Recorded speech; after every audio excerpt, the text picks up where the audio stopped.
শিরে জটা, শির মানে মাথা, তার মাথার কেশগুলি যেন জটা, তার তিনটি নয়ন, দেখতে কেমন? দাদা বলরামের মতো। একবার বলরাম দাদার দিকে থেকে আরেকবার গণেশটার দিকে দেখবে। মা রুক্মিণীকে বলো তো, সন্তান কি দুটো হয়েছিল? মা নন্দরানী বলেন না, রুক্মিণী সন্তান তো একটি, সেটি হলো বলরাম। বলো এই মানুষটির নাম কি? বলে মানুষটির নাম দেবের মহাদেব। মা বলেন মহাদেব কি একা এসেছিল কানাই দেখতে? বলেন না, কে এসেছিল সঙ্গে? তার মামে এত নারী, তোমার নাতি বা আরো নারী,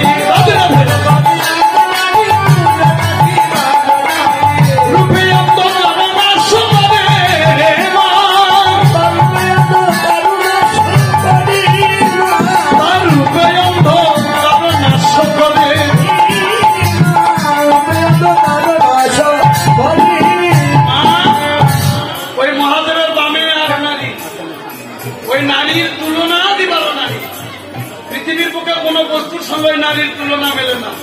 মা বলেন তুলনা যদি নাই মেলে, ওই নারীটি দেখতে কেমন? বলে স্বর্ণকান্তি শশীমুখী,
রমণীর নাম কি? মা দেবী দুর্গা।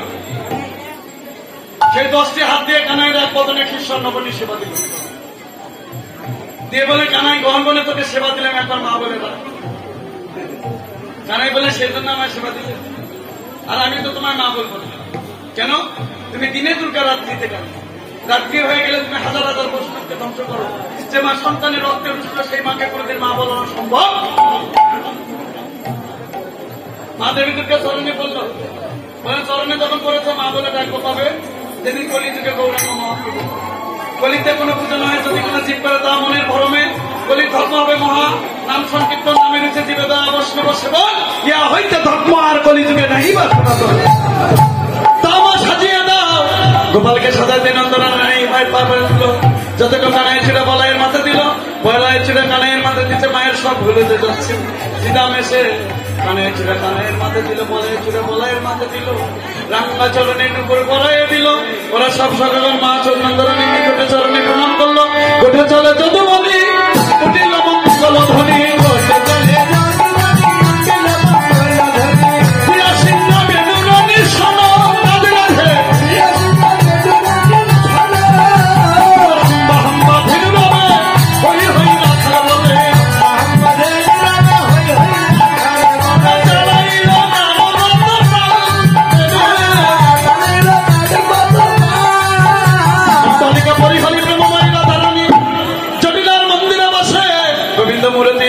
অদর্শনে অচৈতন্য অঙ্গ পরশে চৈতন্য।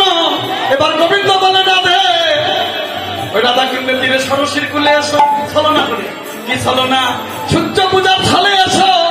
ওই কুণ্ড তীরে রাধা গোবিন্দের যুগল মিলন হবে। এই বলে রাধারানী গোবিন্দের চরণে প্রণাম করলো। গোবিন্দ রাধারানীর চরণে প্রণাম করলো। ও ভাই কানাই আমার গোঠে গেল,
রঙে পাবনে ভো সর্ববৈষ্ণবে ভো নমো